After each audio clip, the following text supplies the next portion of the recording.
La publicidad habla del amor y de la amistad, pero en realidad lo que tenemos es un crecimiento constante de la violencia contra las mujeres. Según las propias autoridades, la violencia contra las mujeres se ha incrementado en un 400% en los últimos años. Hola, Viviana, ¿qué tal? Hola, Jorge, qué gusto saludarte. Se recurre a todo tipo de violencia, desde la esterilización sin consentimiento hasta la violencia física directa. Lo cierto es que mientras vamos hacia una sociedad que busca ser cada día más igualitaria y con mayores posibilidades para las mujeres, la discriminación y la violencia crecen. Lo conoció a los 13 años. A los 2 meses se fue a vivir con él y a los 14 ya estaba embarazada. Él le pegaba desde que eran novios, pero Lupita pensó que con el tiempo iba a cambiar, pero nunca ocurrió. Guadalupe lleva 20 años con el mismo hombre que la golpea cuando menos una vez por semana. Ha intentado dejarlo muchas veces, incluso lo llegó a denunciar, pero siempre regresaba, por sus hijos y porque no tenía a dónde ir, narra la mujer. El testimonio de Lupita se suma a miles de voces de mujeres que son víctimas de la violencia en México. Según estadísticas de la Secretaría de Gobernación, en los últimos años se duplicó la violencia de género y creció hasta en un 400%.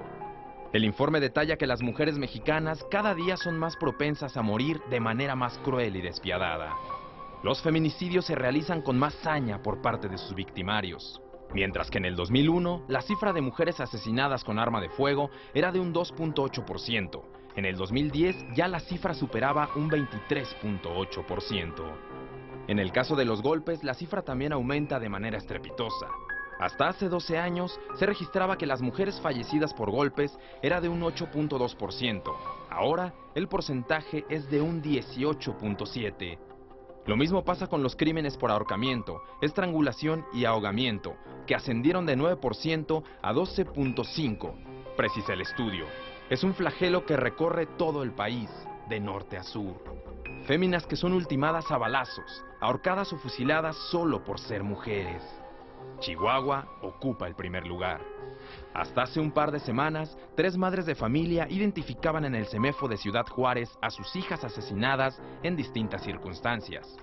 Las muertas de Juárez no son un mito, es una realidad que sigue en aumento y que ha dejado madres sin hijas, hijas sin nietas, familias deshechas. Seguido de Chihuahua, aparece Michoacán, Distrito Federal, Oaxaca, Chiapas, Sinaloa, Durango, Guerrero y Sonora. El incremento es de un 400%, 3 veces más casos de mujeres ahogadas, estranguladas y golpeadas hasta dejarlas sin vida. Así lo revela la Secretaría de Gobernación en el Senado y así lo comentan víctimas como Lupita, que han logrado sobrevivir a la violencia y narran su historia. En Culiacán, por ejemplo, Laura tiene 18 años y dice que novio que no te dé un par de golpizas no te ama. Está convencida que el dolor y el sufrimiento hacen parte del noviazgo y de todas las relaciones de pareja. Una tarde, Luis, su novio de 21 años, sacó una tijera y la clavó en su pierna porque no quiso salir a bailar una canción con él. El maltrato a las mujeres se dispara, no hay duda. Los feminicidios por negligencia y maltrato pasaron de 6.2% a 14.7% de 2001 a 2010. Las muertes de mujeres por arma de fuego y explosivos aumentó de 2.8 a 23.8% en ese mismo periodo. Los fallecimientos por golpes aumentaron de 8.2 a 18.7%. Lo mismo ocurre con los crímenes por ahorcamiento, estrangulación y ahogamiento, que ascendieron de 9 a 12.5%. 2 de cada 3 mujeres en México han sufrido algún tipo de violencia, precisa el estudio. De acuerdo con la encuesta nacional sobre la dinámica de las relaciones en los hogares 2011, 4 de cada 10 mexicanas han sufrido violencia emocional, a través de humillaciones, menosprecio, encierro o con la amenaza directa de un arma. Otra es la violencia sexual y se ejerce mediante presiones tanto físicas como psíquicas que pretenden imponer contacto sexual. Según cifras del INEGI, el 70% de las mujeres víctimas de violencia han dicho que su pareja les ha exigido o las ha obligado a tener relaciones o a realizar prácticas sexuales ajenas a sus gustos. Organismos internacionales comienzan a hablar de una nueva pandemia, su nombre, violencia, y su apellido, de género.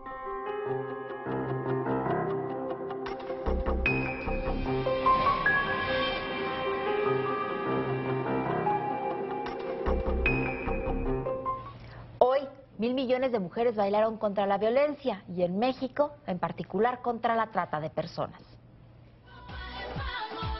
Bajo el lema Un billón de pie, cientos de personas se dieron cita en la explanada del Monumento a la Revolución de la Ciudad de México para sumar fuerzas contra la violencia de género.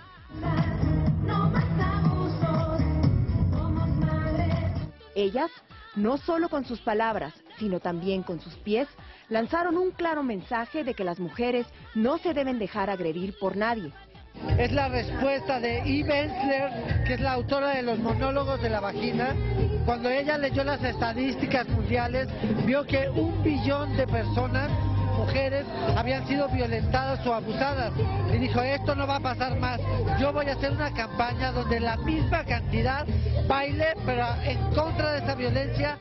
Pero ellos también estuvieron presentes, poniéndose la camiseta de color rosa, asumiendo que es una labor conjunta de hombres y mujeres, de que ellas no pueden solas. Nos enteramos de este evento y pues queremos también demostrar pues que nos apoyen de alguna forma, digo, pues no sé, que las autoridades que hagan algo, ¿no?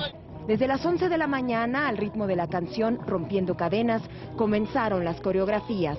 Brazos arriba, vueltas, movimiento de caderas y estrofas que hacían referencia a levantarse ante las agresiones y a respetar el cuerpo. Mujeres de todas las edades, familias incluso, iban tomando de los stands folletos informativos que hablaban de prevención, de identificación de tipos de violencias, de instancias donde acudir, de atención terapéutica y talleres con juegos y dinámicas con las que los más pequeños entendieran su importancia.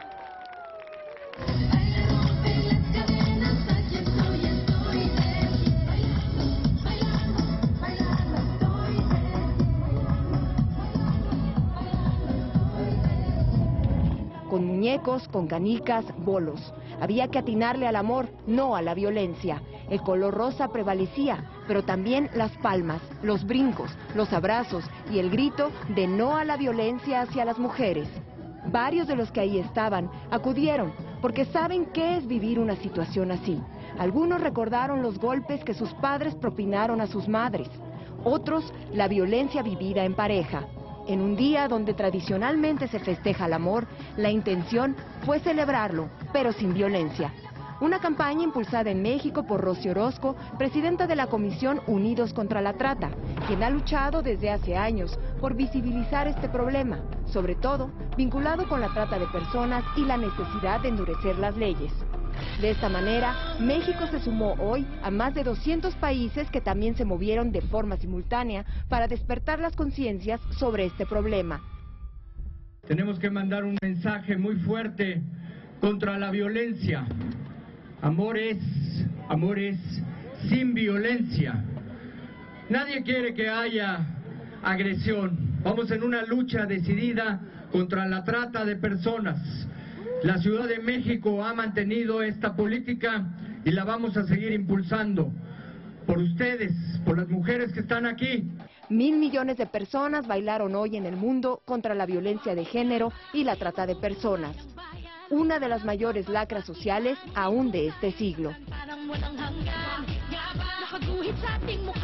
La violencia sexual sigue siendo una constante contra las mujeres. Los casos de Barra Vieja o del violador serial detenido apenas ayer en la Gustavo Amadero son solo la punta del iceberg de una larga cadena de agresiones.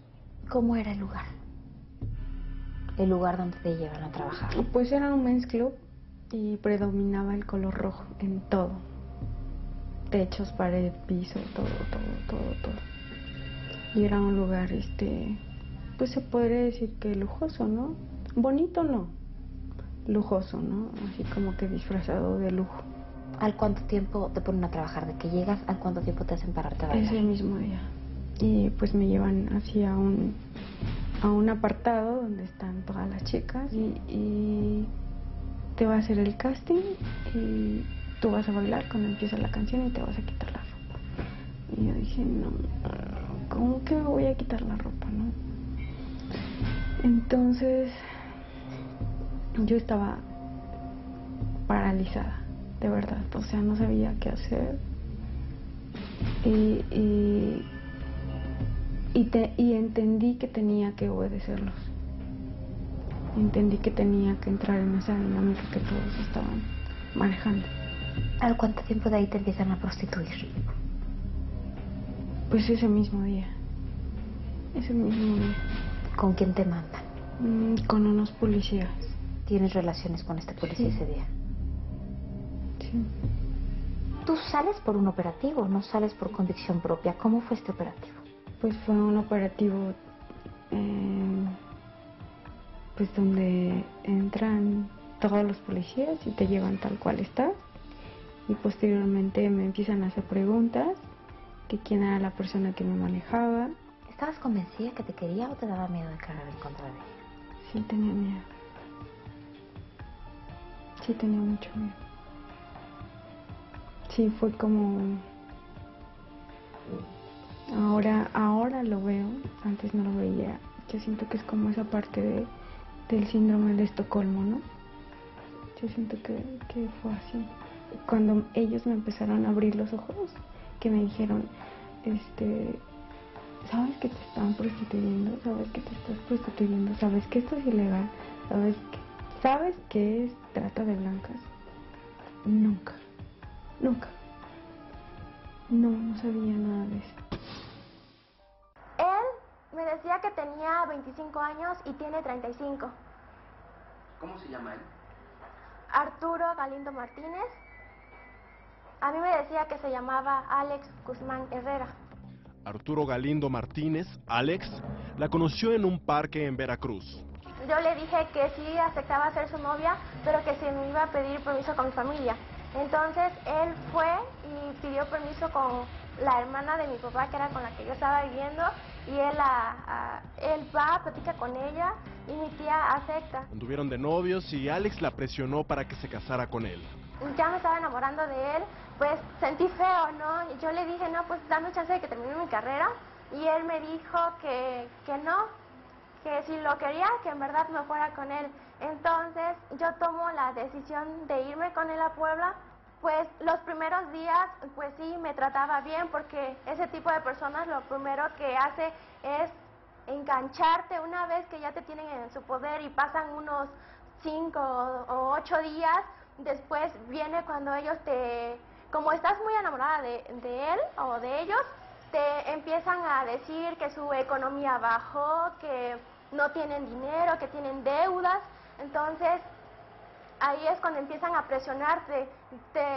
¿Trabajarías para mí como sexoservidora? Entonces, todo cambió. La verdad, no sé cómo acepté decirle que sí. Yo, la verdad, pues no quería. Creo que por el enamoramiento, por miedo a que mi familia se diera cuenta, pues decidí aceptar. El Alex le dice que vaya a la Ciudad de México, que en la Merced busque a Lucero. Viene el primer cliente, paso con él y casi estaba llorando, se me salían las lágrimas, pero no podía llorar ni desahogarme en ese momento porque si me veían, pues me iban a regañar. Laura estuvo ahí más de 20 días. Al Alex le tenía que entregar 15,000, que era lo que me hacía en una semana. Bueno, eso fue lo que le entregué la primera semana, y la segunda 18,000 pesos, pero él me exigía 20,000 pesos. Me decía, es que tú sí puedes llegar a hacer eso y más. En todo esto, la violencia directa alcanza niveles de todo tipo, incluyendo al hacker que enamora a una joven por la red para luego asesinarla.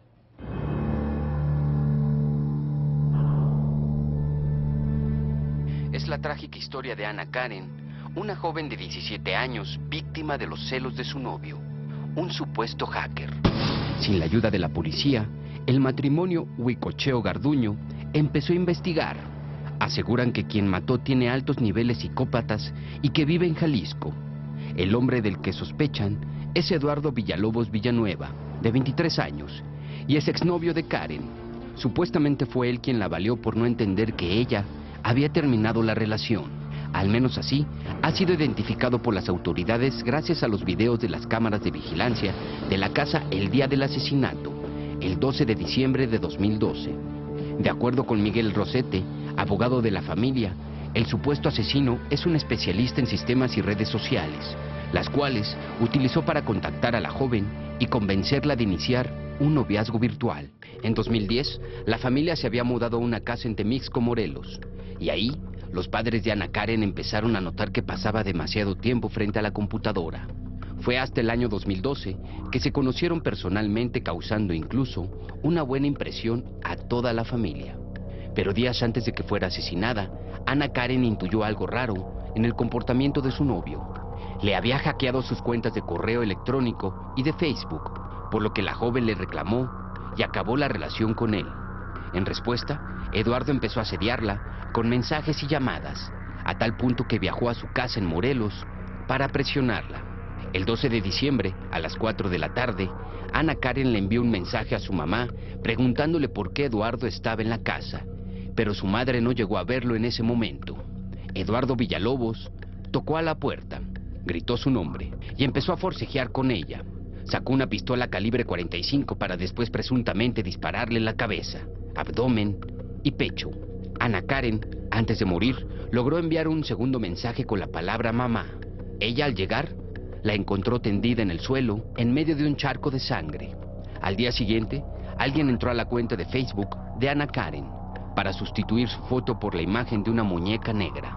Todo apunta a que fue Eduardo.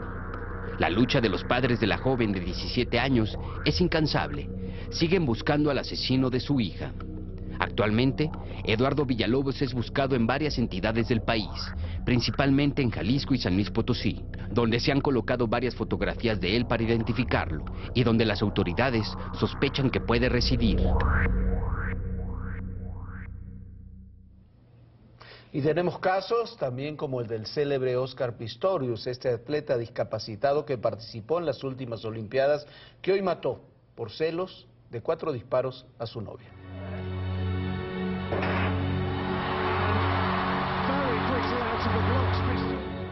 Óscar Pistorius ocupará para siempre un lugar en los libros de historia, no solo por haber superado una discapacidad y haberse transformado en un atleta de alto rendimiento, sino también por haber sido el primer atleta amputado en participar en Juegos Olímpicos después de ganar una batalla legal.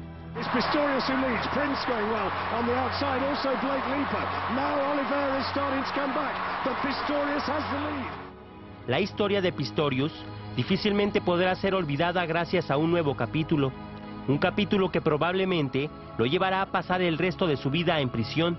La policía de Sudáfrica acusó a Pistorius de haber asesinado a su novia.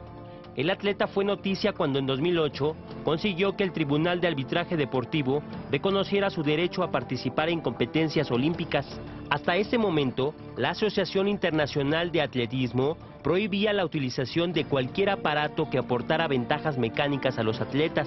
A los 11 meses de edad, Pistorius fue sometido a una operación ortopédica. La intención era que este niño que había nacido sin peronés pudiera utilizar prótesis que le permitieran mayor movilidad. Con la ayuda de estas prótesis, Óscar Pistorius no solo aprendió a caminar, con el tiempo se convirtió en un atleta de alto rendimiento. Tras el divorcio de sus padres, hubo otro hecho que lo marcó para siempre. Cuando tenía 15 años de edad, la madre del atleta falleció y su historia de vida pronto se convirtió en un ejemplo para millones. Con la ayuda de sus prótesis de alta tecnología, logró calificar para el Mundial de Atletismo Daegu en 2011. Sin embargo, para que pudiera participar en competencias oficiales, la primera victoria del atleta se dio en los tribunales. Un panel de expertos resolvió que las prótesis que utilizaba no le daban ventaja alguna sobre los otros competidores. Este primer triunfo legal no estuvo acompañado de éxitos deportivos, pero sí dio a conocer a Pistorius en todo el mundo. Y aunque fue eliminado en las semifinales del Mundial, más tarde pudo calificar para participar en los Juegos Olímpicos de Londres. Como atleta olímpico, formó parte del equipo sudafricano de relevos, en el que participó en las pruebas de clasificación. Pronto se convirtió en un ícono mundial de alguien que supera la adversidad. Sin embargo, esta semana el atleta sudafricano pasó a ocupar otra vez los titulares, pero ahora de manera negativa. La policía sudafricana presentó cargos contra él acusándolo del homicidio de su novia, la modelo Reeva Steenkamp. Una llamada alertó a la policía. Varios balazos fueron escuchados en el domicilio que ambos compartían en la ciudad de Pretoria. Al llegar al lugar, las autoridades encontraron el cadáver de la mujer que presentaba 4 impactos de bala. El atleta adujo que todo se trató de una confusión. Aseguró que al confundir a su novia con un ladrón, le disparó con un arma de fuego de su propiedad. La policía ha decidido desestimar este testimonio porque en la relación existían precedentes de violencia doméstica. Antes de este incidente, la polémica había envuelto nuevamente al atleta. Tras no digerir su primera derrota paralímpica en 9 años, Óscar Pistorius se encargó de delegitimar públicamente las prótesis del rival brasileño que lo derrotó. Este posicionamiento derivó en serios cuestionamientos en la opinión pública sobre la actitud del deportista. Este viernes la suerte de Óscar Pistorius será determinada por un tribunal. Después de un examen médico y pericial, se establecerá si la versión del único testigo del homicidio es creíble. También se tomarán en cuenta los testimonios de quienes aseguraron haber escuchado antes de los balazos una discusión entre la pareja. Y será entonces cuando se podrá determinar cómo este hombre, acostumbrado a superar las adversidades, tomará su último reto: pasar el resto de su vida encerrado en una prisión. Y en ocasiones no sabemos si estamos hablando de víctimas o de victimarias.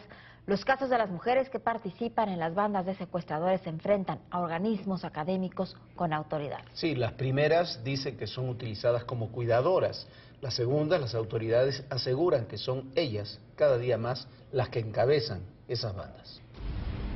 Por motivos económicos y deudas, se le ocurrió secuestrar a una amiga de Guadalajara, Jalisco. Al ver, la muchacha aparentaba tener posibilidad económica. Alejandra Ramírez, autora material e intelectual del secuestro de su amiga, mantuvo a su víctima 7 días encerrada en una casa de Guadalajara. Así planeó el plagio. Solamente le dije que su esposa estaba bien, que si quería verla, le pedía yo 1,5 millones, pero que ella estaba bien. Esto, nunca hubo insultos ni hablé más. Alejandra Ramírez fue detenida en mayo de 2012 en Guadalajara, Jalisco, junto con su cómplice, Lucía Isabel Negrete, de 21 años. Otro caso sucedía en Zacatecas. En junio de 2012, las autoridades de Jerez de García Salinas detuvieron una banda de secuestradoras que se dedicaba a plagiar menores, a quienes mantenían sedados durante el plagio. Además, una de las mujeres utilizaba a sus propias hijas para efectuar los secuestros. La banda estaba integrada por 5 mujeres y un hombre. 4 de las integrantes eran menores de edad. Las mujeres se hacían pasar como familiares de algunos de esos menores para que los responsables de sus escuelas les permitieran salir de clases y perpetrar los hechos. Una de ellas era Marina Méndez, de 54 años. Ellas son solo un ejemplo de mujeres que secuestran o que son parte de una banda de plagiarios. Un estudio del Centro de Investigación y Docencia Económica, CIDE, establece que las mujeres no solo son el señuelo para secuestrar, sino que en algunas ocasiones las bandas de plagiarios las convierten en vigilantes de los secuestrados. No son ladronas ni asesinas, sino que son utilizadas por los esposos, suegros, novios o hijos como cuidadoras, pero además, muchas de ellas se encargan de la logística. El estudio de Carlos Vilalta y Gustavo Fondevila del libro Perfiles Criminales 1 reveló que el secuestro es el delito donde más se involucra a las mujeres, pero de manera secundaria. Los investigadores entrevistaron al 16% de 232 presos por secuestro en penales del Estado de México y la capital del país, en donde hay un alto porcentaje de reportes de parejas afectivas detenidas. Revelaron que la mayoría de los sentenciados por secuestro tienen hijos, y la mayoría de estos con la misma pareja. Descubrieron que las mujeres acusadas de secuestro se ocupan de alimentar o darle las medicinas a las víctimas. Las cuidan y reproducen el modelo femenil de atención familiar, pero enfocado al delito.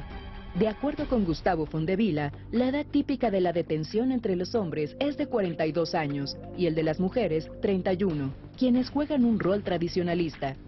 Los investigadores del CIDE señalan que los perfiles de sus víctimas son 63% hombres y jóvenes hasta los 29 años de edad. Según el estudio, en el 70% de los secuestros, los victimarios no conocían a los plagiados. Pero cada vez más, estas mujeres se han involucrado en el ejercicio criminal. Se trata de auténticas bandas familiares. El 3 de enero pasado, el procurador mexiquense Miguel Ángel Contreras Nieto dio a conocer que la participación de las mujeres en bandas de secuestradores ha cambiado.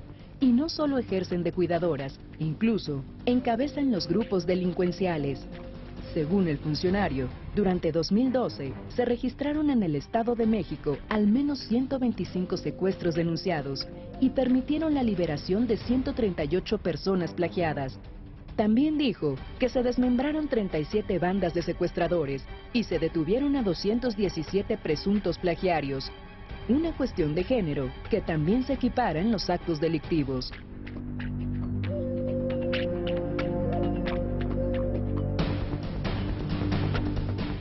Bueno, ahí quedan estas historias, estos casos. Trate usted de disfrutar de este Día del Amor y de la Amistad, por lo menos lo que queda de él. Un saludo a todos nuestros amigos que nos ven en Cuernavaca, en Morelos, a través del canal 13.2. Y los invitamos a disfrutar la nueva imagen de Proyecto 40, Proyéctate, donde todos ustedes son parte de nuestra pantalla.